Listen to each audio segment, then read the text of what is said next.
안녕하세요. 여배우의 책방의 달새뇨입니다.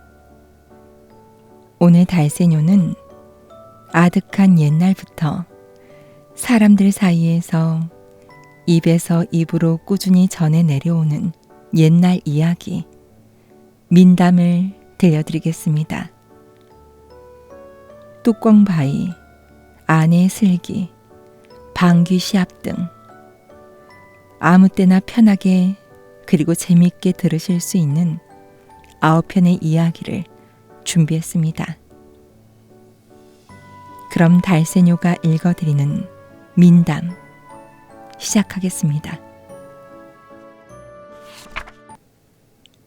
바닷물이 짠 이유. 어느 겨울날 노인이 맷돌을 지고 얼마를 걸어가다 보니 날이 저물었습니다. 그래서 제일 가까운 집을 찾아가 하룻밤을 유하자고 했습니다. 그러나 그 집 뚝새 영감은 나가라고 두들겨 쫓았습니다. 이 노인은 추워서 그냥 넘어진 채 얼어붙었습니다.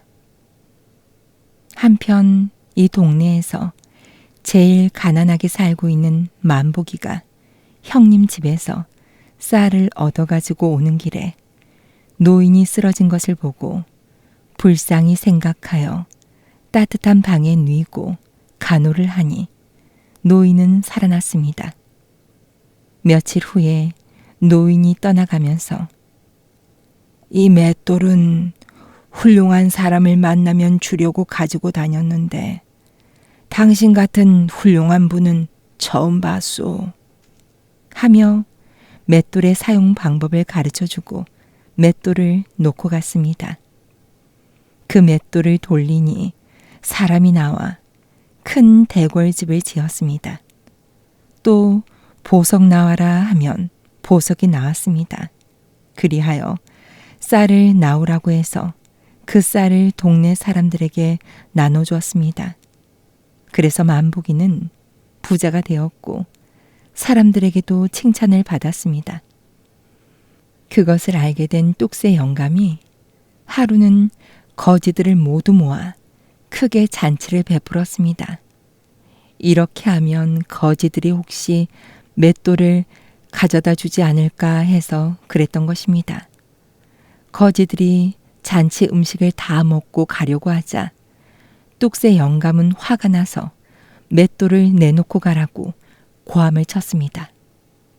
거지들이 영문을 몰라 하니 뚝새 영감은 거지들을 마구 두들겨 패주었습니다. 영감은 어떻게 하면 만복이네 같은 맷돌을 구할 것인가를 곰곰이 생각했습니다. 결국 만복이네 집에서 맷돌을 훔친 뚝새 영감은 동네에서 그것을 쓰면 들킬까봐 맷돌을 배에 싣고 멀리 바다를 건너가 살기로 했습니다. 그리하여 배를 타고 동해 한 복판에 이르렀을 때 뚝새 영감은 빨리 맷돌을 돌려보고 싶었습니다. 바다 한 복판이기도 해서 소금이 나오는 것이 가장 좋겠다고 생각한 뚝새 영감은 소금 나오라고 했습니다. 그러자 소금이 마구 쏟아져 나왔습니다. 그러나 어떻게 하면 맷돌을 먹게 하는지를 몰랐습니다. 그래서 나중에는 소금이 너무 많이 나와서 파묻히고 결국 배도 소금에 파묻혀 가라앉게 되었습니다. 지금도 바다 밑에서는 그 맷돌이 멈추지 않고 돌고 있기 때문에 바닷물이 짜다고 합니다. 방귀 시합. 옛날 한때 팔도에서 방귀 잘 끼는 사람으로 경상도 방귀쟁이와 전라도 방귀쟁이가 이름나 있었습니다. 어느 날 전라도 방귀쟁이는 이왕이면 팔도에서 제일 가는 방귀쟁이가 되려고 경상도까지 원정 시합을 나섰습니다.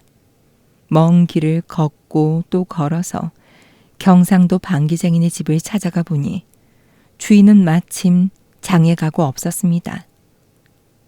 전라도 방귀쟁이가 보니 경상도 방귀쟁이네 집은 초가집 오막살이었습니다. 언뜻 생각에 방귀를 3개 끼는 놈이라면 이런 집이 지탱할 수 없을 것인데 집이 초라한 것으로 미루어 대단한 놈도 아닌데 공연히 먼 길을 와서 싱겁게 되었다고 생각했습니다. 그러면서 연습 삼아 방귀를 한 방 뀌었더니 경상도 방귀쟁이의 초가집이 온데간데 없이 날아가고 말았습니다. 경상도 방귀쟁이는 장에서 일을 보고 저녁에 집으로 돌아와 보니 집이 온데간데 없이 날아가고 없었습니다. 마을 사람들의 입을 통해서 이 사연을 알아차린 경상도 방귀쟁이는 매우 화가 났습니다. 복수를 하기로 결심한 경상도 방귀쟁이는 마을에서 제일 크고 무거운 돌 절구통을 가져다가 궁둥이에 대고 서쪽 전라도를 향해서 방귀를 한 방 크게 뀌니 그 육중한 돌 절구통은 하늘 높이 솟아 지리산 꼭대기를 넘어 전라도 쪽으로 날아갔습니다.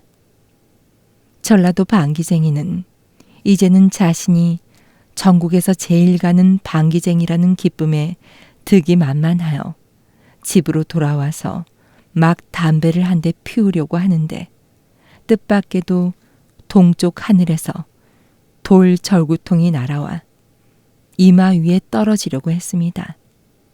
순간 재빨리 돌아선 전라도 방귀쟁이는 동쪽 하늘을 향해서 방귀를 한 방 뀌니 날아온 절구통은 방향을 바꿔 경상도 쪽을 향해 지리산을 넘어 되날아갔습니다. 경상도 방귀쟁이는 그 녀석이 필경은 절구통에 얻어맞았을 것으로 믿고 통쾌하게 여기고 있는데 서쪽 하늘에서 무엇인가가 날아오는 게 보였습니다. 그래 자세히 보니 자신이 날려보낸 돌 절구통이 되날아오는 것이었습니다. 화가 난 경상도 방귀쟁이는 돌아서서 또 방귀를 꼈습니다.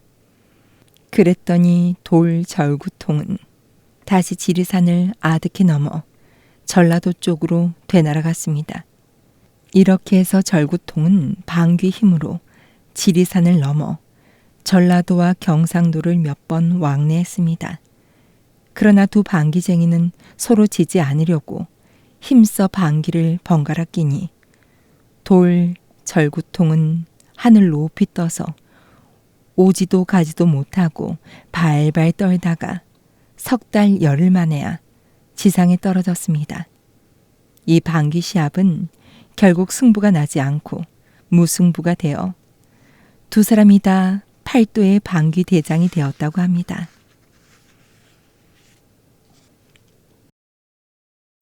뱀의 보은. 옛날에 한 소년이 서당에 다니고 있었습니다.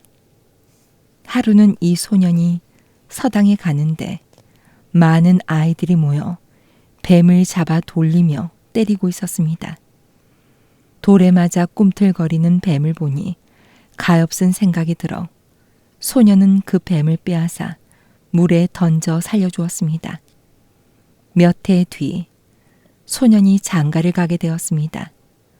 혼인 전날 밤에 꿈을 꾸니 뱀이 나타나 전에 살려준 보답을 하겠다고 하면서 내일 혼인한 첫날 밤에 머리에 기름이 묻는 일이 있더라도 절대 닦지 말라고 당부하고는 사라졌습니다.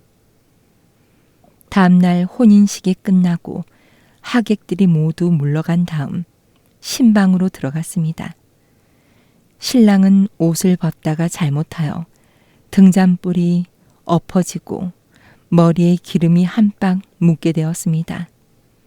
신랑은 꿈속에서 뱀이 한 마리 생각나서 닦지도 않고 그냥 두었습니다. 이윽고 밤이 깊었습니다. 잠결에 어렴풋이 들으니 방문이 바시시 열리더니 키가 9척이나 되는 사람이 들어왔습니다. 먼저 신랑의 머리를 만져보더니 기름이 묻어 있으니까 신부인 줄 알고 옆자리에 누운 신부에게 내 마누라를 누가 빼앗아 가느냐 라고 외치면서 칼로 찌르고 달아났습니다. 신부의 갑작스러운 죽음으로 신랑의 처지가 난처해졌습니다. 사람들은 신랑의 짓이라고 우겨댔으며 마침내 신랑은 관가로 붙잡혀갔습니다. 며칠 동안 갇혀 있다가 마침내 사형을 당하게 되었습니다. 사형을 집행하는 날 아침에 원님이 세수를 하는데 바람에 날려 버드나무 잎이 하나 세숫대 안으로 떨어졌습니다. 원님은 이상한 예감이 들었습니다. 그 버들잎은 가운데 구멍이 뚫려 있었습니다. 원님은 그 신랑의 사형 집행을 중지시켰습니다.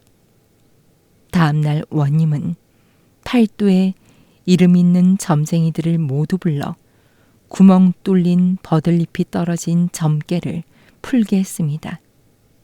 한 점쟁이가 나타나서 하는 말이 버들잎의 구멍이니 유엽환이며 따라서 성은 유요, 이름은 여판이니 이 자가 바로 범인입니다. 라고 말했습니다. 원님은 사람을 시켜 유엽환이란 자를 찾게 하였더니 마침 뒷산에 있는 승려 가운데 유엽환이 있었고 심하게 다루니 자신이 오래도록 사모하다가 뜻을 이루지 못하게 되자 신랑을 죽인다는 것이 신부를 잘못해서 죽이게 됐다고 자백하게 이르렀습니다. 사람이 아닌 뱀도 때에 따라서는 은혜를 잊지 않고 갚는다고 합니다. 소선비 이야기. 전라도 어느 시골에 소시성을 가진 가난한 선비가 살고 있었습니다. 어렸을 때 부모를 한꺼번에 잃었는데 어른이 되자 이번엔 애써 얻은 아내마저 자식 하나 낳지 못하고 세상을 떠났습니다.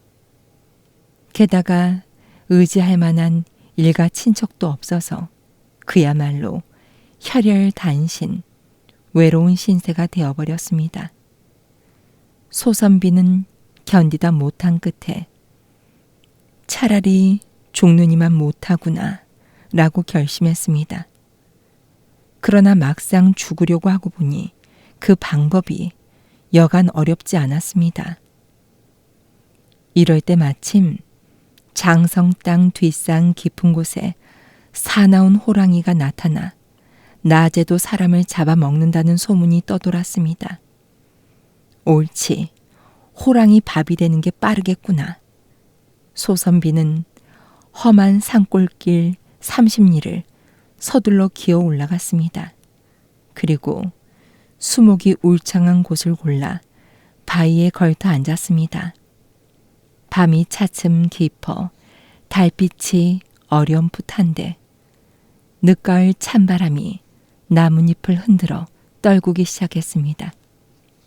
그러나 죽음을 각오한 소선비는 숲속 어두운 곳을 바라보고 있었습니다.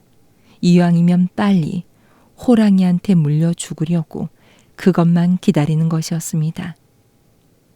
이렇게 얼마쯤 지났을까?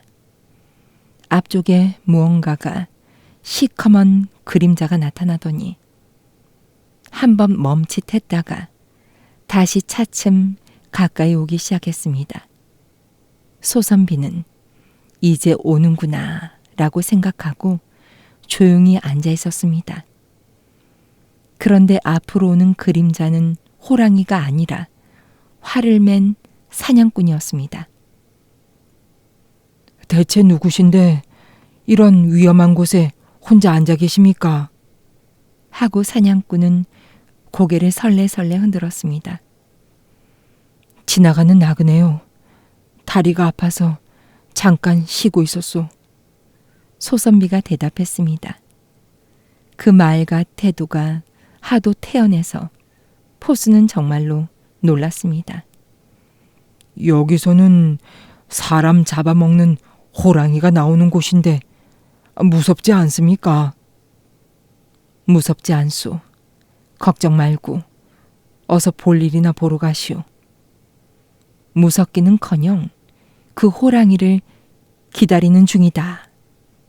라고 차마 사실을 말하지 못하고 귀찮다는 듯이 한 말이었습니다. 그런데 사냥꾼은 소선비를 어떻게 봤는지 어깨에 메었던 총을 내려놓고 무릎을 꿇었습니다. 뵙자니 보통 분 같지는 않습니다. 필시 어떤 신통한 재주를 가지셨거나 그렇지 않으면 천하의 장사의 힘이 분명합니다. 그렇게 알고 부탁드리겠으니 제발 절 도와주십시오. 대체 무슨 일을 도우란 말이오? 상대의 태도가 갑자기 변했기 때문에 소선비는 어리둥절했습니다. 다름이 아니라 전 이 고을에서도 이름이 있는 포수입니다. 그런데 오늘은 그 호랑이를 꼭 잡아다가 관가에 바쳐야 하는 날입니다. 제가 숲에 들어가서 호랑이를 이쪽으로 몰아낼 터이니 다음엔 이렇게 저렇게 해주십시오. 하고 사냥꾼은 손짓으로 호랑이를 도망가지 못하게 해달라는 신용을 해보였습니다. 그리고는 소선비의 대답도 듣지 않고 산 위로 달려 올라갔습니다. 일 자체는 우습고 맹랑했습니다. 그러나 소선비는 오히려 잘됐다는 생각을 했습니다. 사냥꾼이 호랑이를 몰아오게 되면 그만큼 빨리 죽을 수 있기 때문입니다. 그래서 더욱 태연하게 앉아 있노라니 갑자기 저만치 보이는 숲에서 어흥 하는 소리가 났습니다. 그리고는 바로 황소보다 더 커 보이는 호랑이 한 마리가 바람을 일으키며 이쪽으로 내달아오는 것이었습니다. 소선비는 죽음의 순간으로 여기고 눈을 꼭 감았습니다. 그러나 의당 와야 할 그 순간은 오지 않았습니다. 바로 코앞까지 불어닥친 바람을 느끼긴 했지만 그 다음엔 아무런 기척도 나지 않았던 것입니다. 해괴한 일이다. 소선비는 이렇게 중얼거리며 눈을 떴습니다. 순간 참말이지 해괴한 일이 눈앞에 벌어지고 있었습니다. 원래 소선비가 앉은 바위 밑에는 아름드리 나무가 두 그루 서로 얽히듯 서 있었습니다. 그런데 호랑이는 그 좁디 좁은 틈바구니에 뛰어들어 허리가 꽉 끼어져서 옴짝달싹 못하고 있었던 것입니다.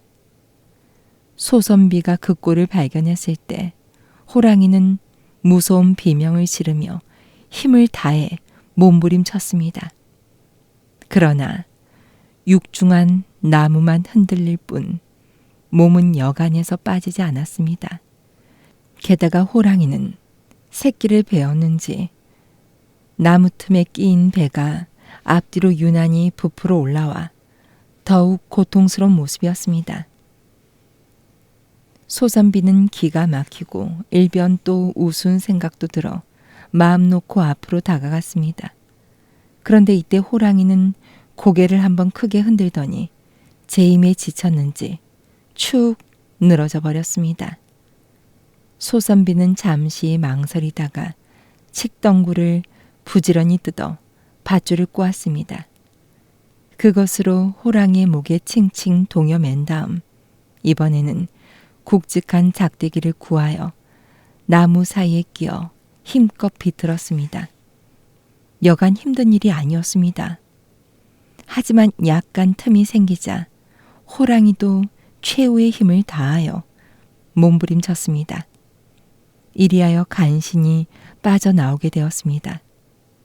그러나 이미 기진맥진한 호랑이는 그 자리에 엎드려 숨만 거칠게 헐떡였습니다. 보면 마치 소선비에게 고삐를 잡힌 소처럼 양순하기 짝이 없었습니다. 바로 이때 앞쪽 숲에서 사냥꾼이 뛰어왔습니다. 사냥꾼은 이 모습을 보더니 눈이 휘둥그레져서 말도 못하다가 이내 꿇어 앉아 저를 꾸벅했습니다. 역시 제 짐작이 맞았습니다. 참으로 놀라우신 분입니다. 저도 실상 힘 꽤나 쓰는 사람으로 꽤 유명합니다만 호랑이를 이렇게 사로잡을 수는 없습니다. 아니, 생전 보지도 듣지도 못했습니다. 오늘부터 스승님으로 모시겠습니다. 사냥꾼은 소선비가 말할 여유도 주지 않고 혼자 짓거렸습니다. 그리고 다시 한번 큰 절을 했습니다. 이렇게 해서 잡은 호랑이를 그 자리에서 죽인 사냥꾼은 가죽을 벗겨 소선비와 함께 우선 산밑 주막으로 내려갔습니다. 그러나 소선비는 사냥꾼이 식사 준비를 시키는 동안 몰래 달아나듯이 주막에서 빠져나왔습니다. 아, 나는 죽을 팔자도 못 되는가 보다. 이렇게 한탄하며 집으로 힘없이 돌아왔던 것입니다. 한번 죽으려다 묘한 일로 뜻을 못 이룬 소선비는 그 후 여러 날을 굶주리며 지냈습니다. 그러다가 문득 한 가지 일이 생각났습니다. 그렇구나. 이웃 고을 아무데에 사는 곽부자가 실은 우리 조상 때부터 대물려 내려오던 종이다. 마침 그자의 종문서가 있으니까 그걸 갖고 가서 5,000냥쯤 받고 돌려주면 형편이 될 것이다. 그러나 이 생각은 잘못이었습니다. 원래 곽부자는 주인 소선비의 집을 도망쳐 달아난 사람이고 또 어떻게 요행으로 부자가 되었지만 한 번도 옛 주인집을 찾아간 적이 없는 고약한 인간이었습니다. 아니나 다를까 곽부자는 소선비의 요구를 코웃음으로 거절했습니다. 몇십 리길을 고생하여 찾아온 전날의 주인인데 식사 대접도 않고 내쫓아 버렸습니다. 그뿐 아니라 곽부자는 앞으로 종문서를 가지고 무슨 때를 쓸지 모른다.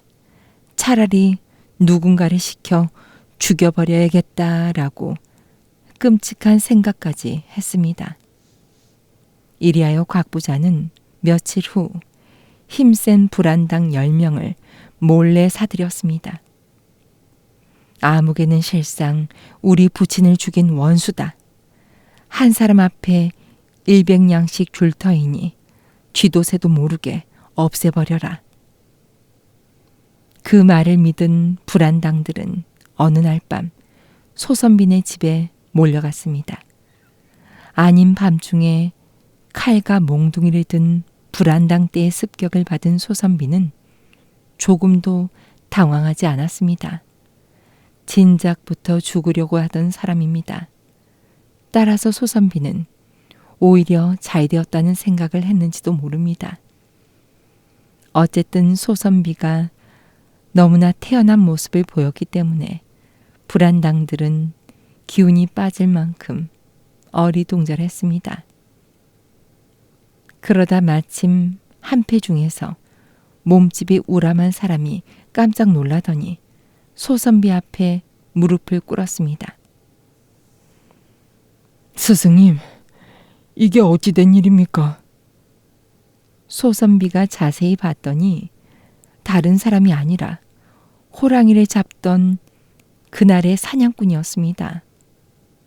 이렇게 된 이상 일은 갑자기 전혀 딴 방향으로 변할 수밖에 없었습니다. 우선 사실을 알게 된 사냥꾼이 그제야 곽부자한테 속은 줄을 알고 당장 여러 사람한테 너희는 모르지만 이분이 바로 호랑이를 사로잡은 나의 스승이시다. 하고 불안당들을 재촉하며 곽부자 집으로 달려갔습니다. 그리고 애초 소선비의 요구대로 돈 5,000냥을 얻어내어 종문서와 바꾸게 했습니다. 그런 후부터 사냥꾼은 소선비를 정말 스승처럼 섬겼다고 합니다.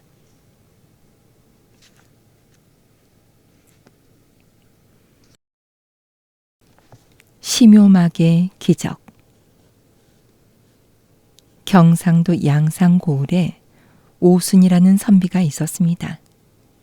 그는 어려서부터 효성이 지극한 사람이었습니다. 부모가 살아있을 때의 효성도 지극했지만 부모가 돌아가셨을 때 애통해하는 모습은 이루 형언할 수 없었습니다. 그는 부모가 돌아가시자 고을 밖 영치산에 안장한 후에 묘 옆에 움막을 짓고 거기서 3년 동안 살게 되었습니다. 이런 일을 시묘라 했는데 상제가 된 사람은 그동안 옷도 안 갈아입고 세수도 하지 않고 음식도 제대로 먹지 않으면서 마치 산 부모를 섬기듯 하는 것이었습니다. 그리고 이 시묘를 하는 것은 부모님이 살아 계실 때 좀 더 효도하지 못한 것을 용서를 비는 뜻도 되었습니다. 오순이 심요막에서 밤낮을 가리지 않고 통곡하는 소리가 얼마나 애절하였던지 지나가는 사람이 모두 눈물을 흘렸다고 합니다. 심요막에서 오리쯤 비탈을 내려간 곳에 맑고 마시는 수샘이 있었습니다. 오순은 이 약수를 매일매일 떠다가 제사상에 올렸습니다. 아무리 궂은 날이라도 거르는 일이 없었습니다. 그런 어느 날 밤 갑자기 산이 무너지는 소리가 나며 숲과 바위가 무섭게 흔들렸습니다. 이튿날 아침 오순이 문득 바라보니까 심요막 바로 앞에 난데없는 샘물이 솟고 있었습니다.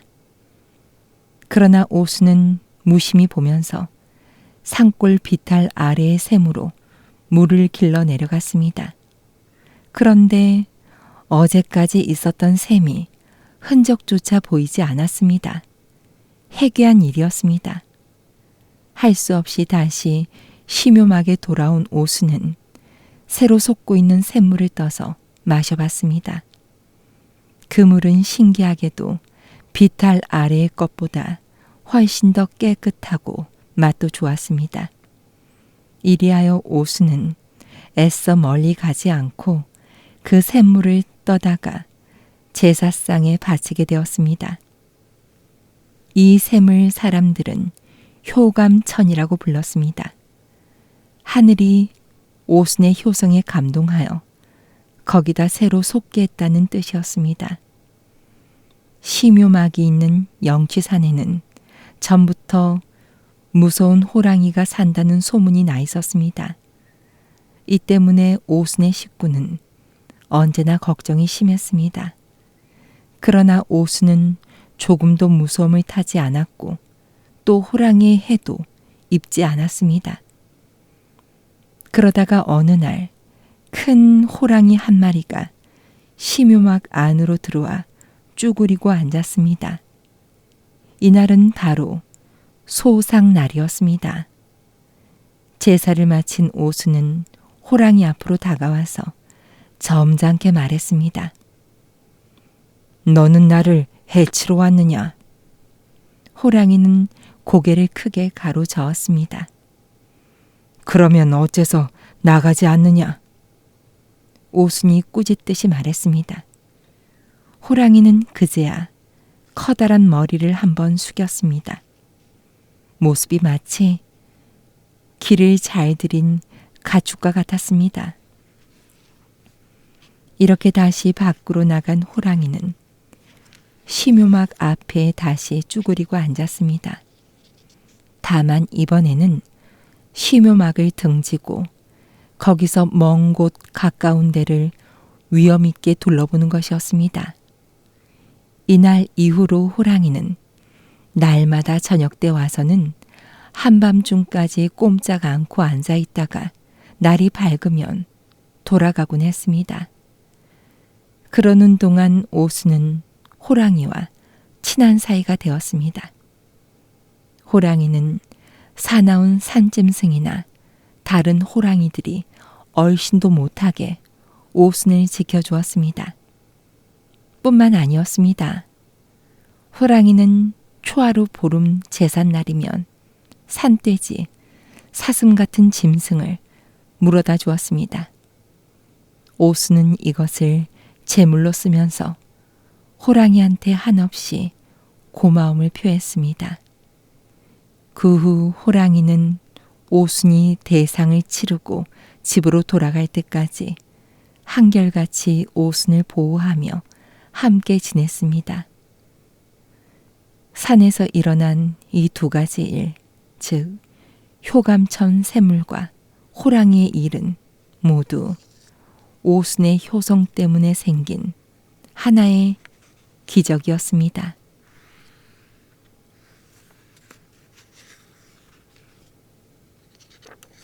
뚜껑 바위. 경북 영죽은 속칭 광신이라는 마을 뒷산, 영주 시가지가 한눈에 훤히 내려다 보이는 시원스러운 곳에 바위에 뚜껑을 덮어놓은 듯한 이상하게 생긴 커다란 바위가 하나 우뚝 서 있었습니다. 조선 초기에 이 마을에 송석이라는 바보 같은 아이가 하나 있었습니다. 이 아이는 10리나 떨어진 영주 문정리 한천이라는 서당으로 글 공부를 하러 다녔습니다. 그런데 이 송석은 너무나 바보 같아서 서당에서 같이 공부하는 동무들의 놀림감이 되어 따돌림과 문매까지 맞았습니다. 이를 한탄한 송석은 어느 날 글 공부를 포기하고 서당에서 멀리 떨어진 연못 둑에서 낮잠을 잤습니다. 그런데 꿈에 어떤 노승이 나타나 이 못에 있는 잉어를 잡아먹으면 힘이 솟아나느니라 라고 했습니다. 이 말에 정신이 번쩍 들어 연못 속을 들여다보니 과연 잉어가 있었습니다. 이에 이 잉어를 잡아먹고 나니 힘이 솟아났습니다. 그리고 서당에 돌아오니 여러 글동무들이 서당 마당에 있는 대추나무에 올라가 대추를 따먹고 대추 씨를 던지며 이 바보 천치야 어디 갔다 이제 왔니 하면서 놀려대는 바람에 송석은 화가 나서 당장에 대추나무를 뽑아버렸습니다. 그 후부터 송석의 힘은 세상에 알려져 송장수로 불렸습니다. 어느 날 송장수는 문정리 앞을 흐르는 남원천이 장마로 물이 많이 불어나 상여가 건너지 못하는 것을 보고 상주와 상여꾼을 태워 두 손으로 성큼 들어 건너가게 해주었습니다. 그로부터 송장수의 힘이 조정에까지 알려지자 일부 간신들은 자기들의 자리를 지키기 위해 송장수를 모함하고 집안에서는 화를 면하기 위해 그를 죽이려고 애를 썼습니다. 그러던 어느 날 송장수는 어머니께 농담 삼아 아무리 나를 죽이려 해도 난 죽지 않습니다. 하지만 날 죽일 수 있는 딱 한 가지 방법은 내 겨드랑이 밑에 있는 잉어 비늘을 떼면 난 죽습니다. 라고 말했습니다. 간신들의 모함에 빠진 송장수의 어머니는 어느 날 아들이 잠자고 있는 동안 겨드랑이 밑에 있는 잉어 비늘을 떼어냈습니다. 그러자 송장수는 괴성을 지르며 곧 죽어버렸습니다. 그로부터 며칠 후 문정리 못뚝에서 송장수를 태우고 하늘로 올라가려던 용마가 등에다 송장수가 입었던 갑옷을 싣고 못뚝을 빙빙 돌면서 울다가 끝내는 갑옷을 이 뚜껑 바위에 넣고 뚜껑을 닫은 후 어디론가 사라져버렸습니다. 그 후부터 광신에는 이 뚜껑 바위 속에 송장수의 갑옷이 들어있다고 지금도 전해 내려오고 있습니다. 이 마을 사람들의 말을 빌어보면 날씨가 맑은 날이라도 뚜껑바위를 해칠 마음으로 뒷산에 올라가면 당장에 번개와 천둥이 치고 소낙비가 내린다고 합니다. 그리하여 마을 사람들 모두는 이 바위를 보호하여 지금도 고사를 지내고 있다고 합니다.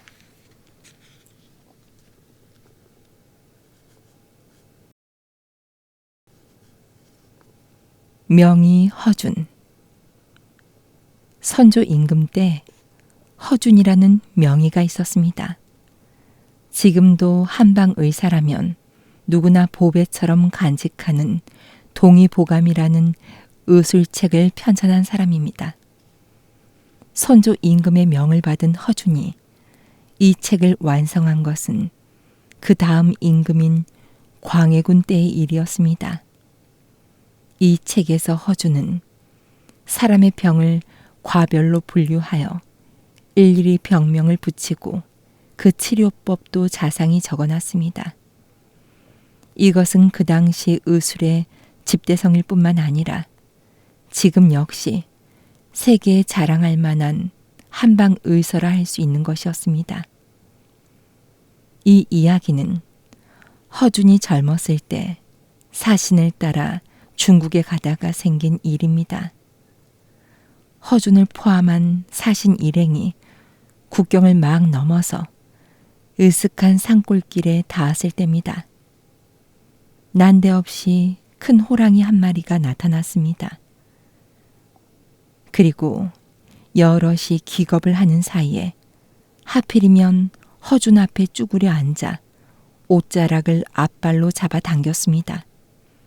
처음엔 모두 놀랐으나 이내 사람을 해치려는 생각이 아님을 곧 알 수 있었습니다. 그래서 허준도 다른 사람들처럼 정신을 가다듬고 호랑이를 관찰했습니다. 자세히 보니까 호랑이 눈에는 어쩐지 눈물이 고인 듯 느껴졌습니다. 마치 무슨 곡절이 있는 것 같다. 허준은 이런 생각을 하면서 한번 사람의 말로 물어봤습니다. 너는 나를 해칠 생각이냐 아니냐? 호랑이가 그 말을 알아들었을까? 좌우로 머리를 흔들더니 뒤를 멀리 돌아다 보면서 발을 허비적거렸습니다. 어디로 함께 가자는 게로구나. 허준이 이런 생각으로 저도 모르게 고개를 크게 끄덕였습니다. 그러자 호랑이는 허준 앞에 등을 납작하게 엎드렸습니다. 허준은 용기를 내서 호랑이 등에 올라탔습니다.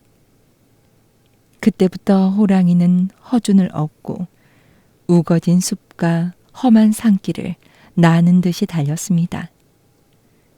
얼마 후 어떤 동굴 앞에 오더니 호랑이는 거기서 또 푹 엎드렸습니다. 여기가 호랑이 굴이구나 하고 허준은 성큼성큼 굴 안으로 호랑이를 따라 들어갔습니다. 보니까 호랑이 새끼 3마리가 피투성이가 되어 자빠져 있었습니다. 아마도 무슨 사나운 짐승에게 해를 당한 모양이었습니다. 그러나 다행히도 아직 숨이 끊어지지 않은 채 낑낑거리고 있었습니다. 허준은 약주머니에서 고약을 꺼내 정성스레 발라주었습니다. 이것을 본 어미 호랑이는 비로소 마음이 놓였는지 어흥하며 부드럽게 울더니 이내 어디론지 나가버렸습니다. 좀 있으려니까 호랑이는 커다란 이리 한 마리를 물고 들어와 굴 바깥에 놓고 무참하게 물어 죽였습니다. 죽은 후에도 발로 차고 입으로 물어 뜯으면서 무서운 소리로 울부짖었습니다. 오라, 새끼의 원수를 갚는구나 하고 생각하면서 허준은 어쨌거나 돌아갈 요량으로 굴 밖으로 나왔습니다. 이것을 보더니 호랑이는 기겁을 하고 앞을 막았습니다. 먼저 허준을 데려올 때와 마찬가지로 꿇어앉은 호랑이를 보고 허준은 상처가 아물 때까지 돌봐달라는 뜻이다 하고 깨달았습니다. 이리하여 하는 수 없이 굴에 들어온 허준은 호랑이 새끼를 마치 사람처럼 정성껏 치료하게 되었습니다. 그동안 밤이면 어미 호랑이가 물어다 준 마른 풀에서 잤습니다. 낮이면 불이 나게 잡아다 주는 산토끼, 노루새끼 따위를 불에 구워 먹었습니다.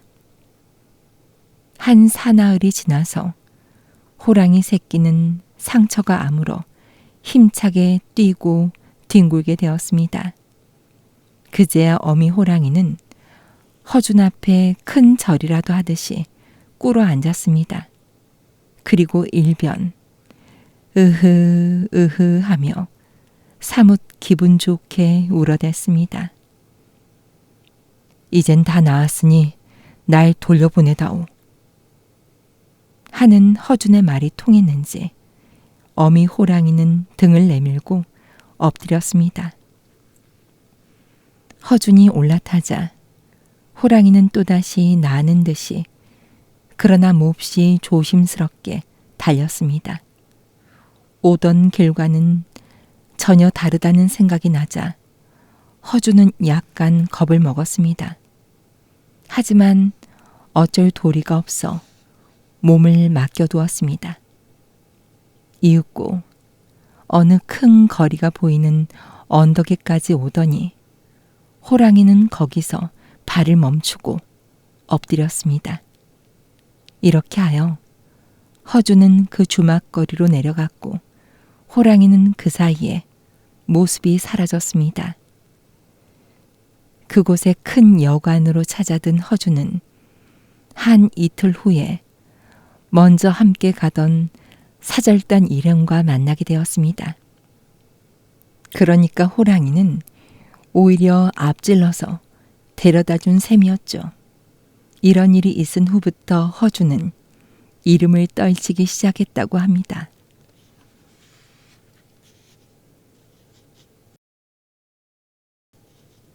아내의 슬기. 옛날에 오가성을 가진 젊은이가 있었습니다. 기골이 건장하고 성품이 정직했지만 배운 것이 없어 아내의 덕으로 놀면서 지내야 했습니다. 아내는 마침 서울 어느 재상집에 하녀 노릇을 하고 있었습니다. 상냥하고 착실한 까닭에 재상 내외의 사랑을 받았고 또 그간 부지런히 저축한 돈도 꽤 많았습니다. 그러는 동안에도 아내는 남편을 조금도 타박하지 않고 극진히 위해 주었습니다. 아내는 남편이 장차 반드시 크게 될 사람이라고 믿고 있었던 것입니다. 어느 날 아침 아내는 묵직한 엽전 꾸러미를 남편에게 내놓았습니다. 당신은 세상 물정이 어두우니 이 돈을 가지고 나가서 쓰면서 배워오도록 하세요. 그러나 남편은 돈을 한 푼도 쓰지 않고 돌아왔습니다. 집에서 좋은 음식을 배불리 먹은 탓인지 먹고 싶은 것이 있어야지. 그렇다면 길거리 거지한테라도 줬으면 좋았을 걸 그랬어요. 아, 그건 미처 생각하지 못했구려. 이튿날부터 오가는 그 말대로 했습니다. 날마다 돈을 가지고 나가 거지들에게 훌훌 뿌려주었던 것입니다. 그러다가 하루는 이렇게 헛돈을 버리느니 차라리 활 쏘는 한량하고 사귀어보자 하고 생각했습니다. 이번에는 술과 고기를 사가지고 활터에 가서 숱한 한량들과 사귀었습니다. 사귀고 보니 과연 재미도 있고 또 그들과 우정이 차츰 두터워져 갔습니다. 여기에 재미를 붙인 오가는 더욱 범위를 넓혔습니다. 한량뿐 아니라 그라는 선비로서 궁한이가 있으면 기꺼이 식량과 학비를 도와주었던 것입니다. 참으로 갸륵한 사람이다. 이런 칭찬이 자자해질 무렵 아내는 비로소 남편에게 한 가지 일을 권했습니다. 자, 이제부터는 사귄 분들과 함께 글 공부를 하고 또 병법 책도 열심히 배우도록 하세요. 아내가 생각한 대로 오가는 글재주가 없진 않았습니다. 불과 몇 달 만에 요즘 말로 하는 역사, 정치, 군사학 같은 것을 대충이나마 올바르게 깨닫게 되었습니다. 그러자 아내가 또 권했습니다. 앞으로는 공부하는 틈틈이 활쏘기, 칼쓰기 같은 무술 공부를 하세요. 오가는 한량들에게 활과 칼을 배웠습니다. 본인이 재주가 있었고 또 한량들이 열심히 가르쳐준 덕분으로 이건 역시 불과 몇 달 후에는 당할 상대가 없게 되었습니다. 가난한 선비에게 배운 병법 책도 물론 환히 익혀버렸습니다. 그러나 오가와 아내는 그 일을 자랑하지 않았습니다. 뿐더러 그의 나라에서 하는 무과 시험에 합격했어도 주인 재상에게 알리지 않았고 또 벼슬자리마저 사양하고 말았습니다. 대체 오가의 아내에게 무슨 계획이 있는지 알 도리가 없었습니다. 물론 오가 자신도 이상했을 것입니다. 그러나 원래가 말 없고 착하며 또 아내의 일을 갸륵히 여기는 터인지라 묵묵히 따랐습니다. 하루는 아내가 오가에게 이렇게 말했습니다. 그동안 당신을 위해 쓴 돈이 7,000냥이나 되어요. 원래 모아두었던 10,000냥 속에서 이젠 3,000냥밖에 남지 않았어요. 그러니 다음부터 장사를 해보세요. 뜻밖의 일이라 오가는 얼떨떨했습니다. 내가 장사를 어떻게 하지?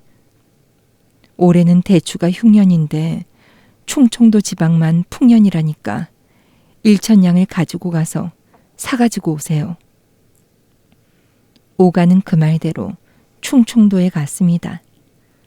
그런데 막상 가보니 마침 큰 흉년이 들어 도처에 굶는 사람들이 부항증에 걸려 고생하고 있었습니다. 불쌍한 생각을 참지 못한 오가는 대추 살 돈을 몽땅 뿌려주고 맨손으로 돌아왔습니다. 그러나 아내는 조금도 나무라지 않고 다시 1,000냥을 내주었습니다. 들은즉 황해도에 면화가 풍년이라니 이걸로 면화를 사가지고 오세요. 그런데 오가는 이번에도 맨손으로 돌아왔습니다. 그래도 아내는 책하지 않았습니다.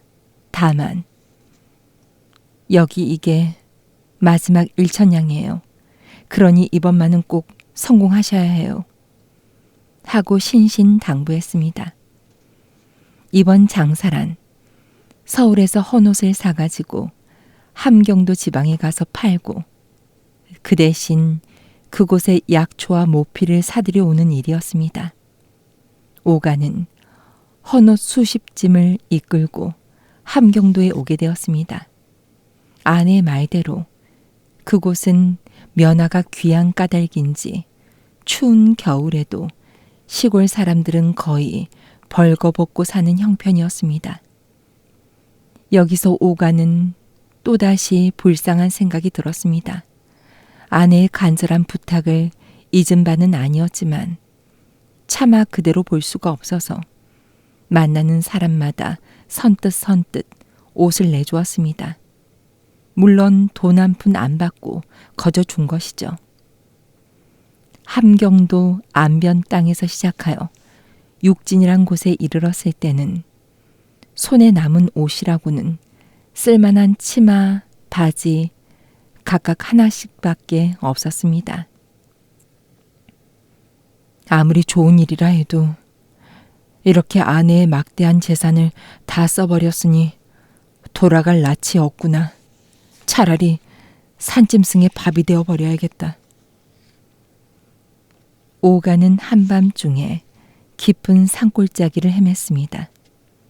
그러다가 문득 한 오막살이 집을 발견하고 우선 들어갔습니다. 기울어져 가는 오막살이에는 어떤 노파가 혼자 앉아 있었습니다. 보니까 이 노파 역시 누더기 호도수로 벌벌 떨고 있었습니다. 하룻밤 쉬어갑시다. 오가가 이렇게 청을 하자 노파는 깜짝 놀라더니 바로 반갑게 맞아주었습니다. 이 밤중에 이런 곳에서 길을 잃으신 모양이니 얼마나 고생을 하셨소.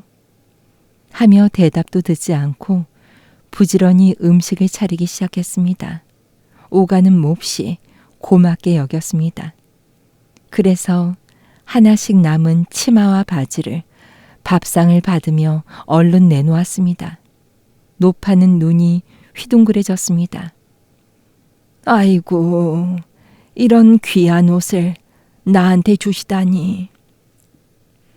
노파가 즐거워하며 옷을 입는 동안 오가는 밥상을 훑어보고 깜짝 놀랐습니다.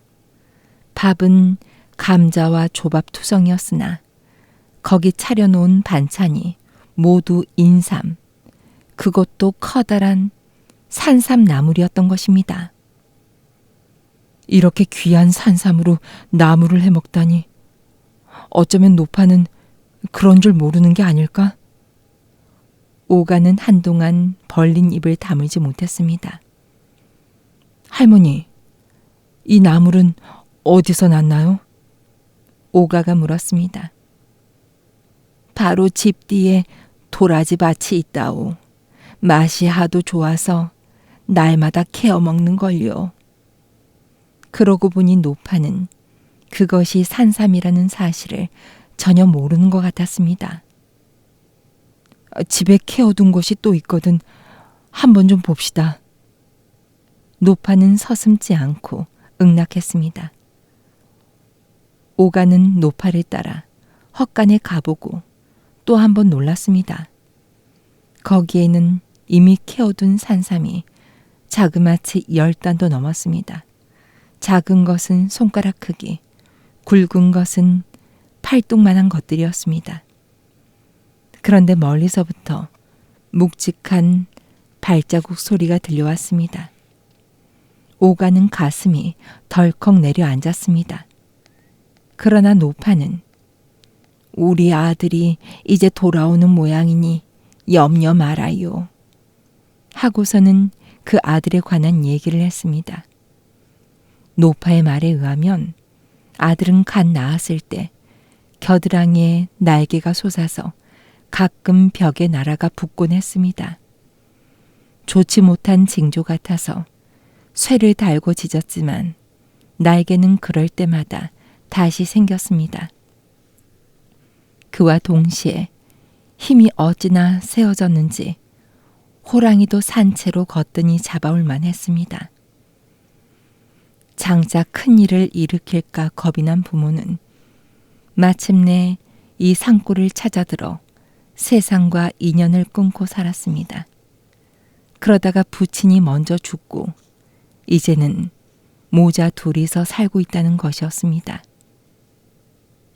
다행히 사냥을 잘해서 굶지는 않는다오. 노파가 말을 마쳤을 때 바로 그 아들이 돌아왔습니다. 노파의 말을 들은 아들은 우람한 몸집을 굽실하며 인사와 사례를 아울러 했습니다. 물론 귀한 옷을 준 데 대한 사례였습니다. 이튿날 아침 오가가 아들을 길잡이 삼아 도라지 밭에 나가보니 과연 온 산이 크고 작은 산삼으로 꽉 차 있었습니다. 노파의 아들과 함께 하루 종일 캐낸 산삼은 굵은 것만으로도 대여섯 찜은 실이 되었습니다. 그것을 아들은 힘도 들이지 않고 간단하게 묶어 지더니 오가를 원상 고을 밖까지 잠깐 동안에 데려다 주었습니다. 괴상한 일은 오가가 막 고맙다는 인사를 하려던 순간에 생겼습니다. 그 아들이 갑자기 온데간데 없이 사라져버린 것입니다. 오가는 돌아와서 아내에게 자초지종을 이야기했습니다. 아내는 당신이 쌓은 덕을 기특하게 여겨 하늘이 주신 상인가 봐요 하며 기뻐했습니다. 그러나 아내는 이 일을 당분간 숨겨두고 때가 오기를 기다렸습니다.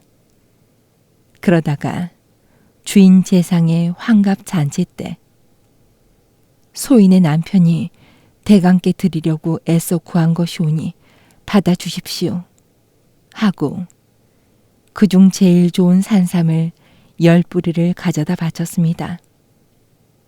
제상이 뜻하지 않던 산삼을 얻어 기뻐한 것은 말할 필요도 없습니다. 자리를 같이 한 손님들도 무릎을 치며 탐복하고 또 부러워했습니다. 그제야 아내는 남편의 일을 낱낱이 고했습니다. 그리고 그 자리에 있던 여러 대신들에게도 산삼을 고루 나눠주었습니다. 모두들 눈이 휘둥그레질 만큼 놀라고 기뻐했습니다. 그뿐인가요? 정작 오가를 만나보고서는 세상에 이토록 성실하고 씩씩한 무인은 처음 보았다며 입을 모아 칭찬했습니다. 이때 비로소 오가가 무과에 합격한 줄 알았기 때문만은 아니었습니다.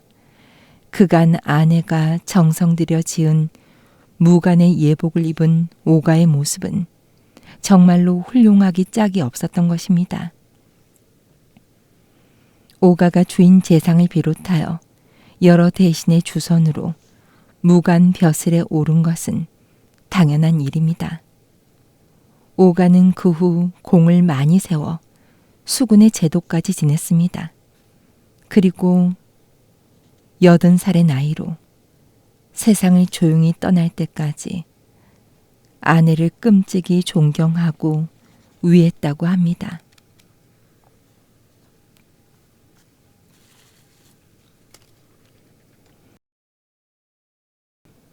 용감한 신부. 충청도 어느 시골 선비집에 혼인 잔치가 있었습니다. 초례를 막 끝내고 신랑 신부가 신방에 들어갔을 때였습니다. 갑자기 벼락치는 소리가 나며 방 뒷문이 우지끈 부서져 떨어졌습니다. 순간 어흥 하며 황소만한 호랑이가 바람처럼 뛰어들었습니다. 그리고 눈 깜짝할 사이에 신랑을 입에 물고 달아나 버렸습니다. 회오리 바람이 일었다가 사라지듯 순식간에 생긴 일이었습니다. 그러나 이때 신부의 동작도 번개같이 빨랐습니다. 문지방을 뛰어넘는 호랑이의 뒷다리를 와락 껴안고 매달렸던 것입니다. 입에 신랑을 물고 뒷다리를 신부에게 꼭 붙잡힌 호랑이는 곧 산으로 올라갔습니다.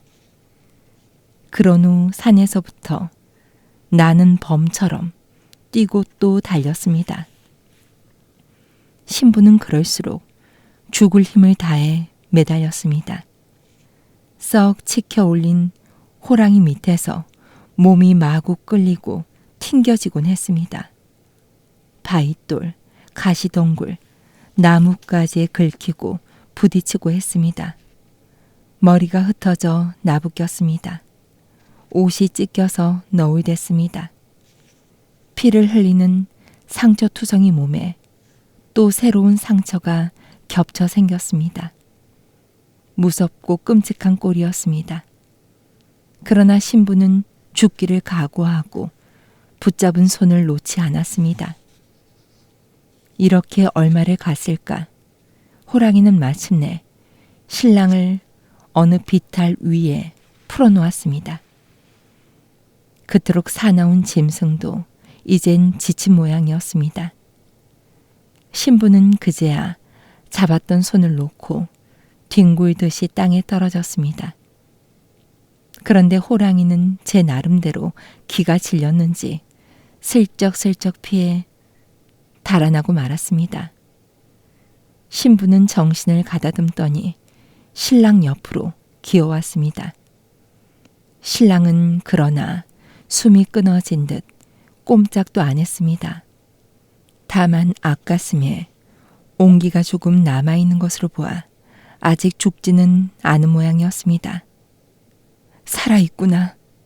신부는 힘을 내어 두루 살펴봤습니다.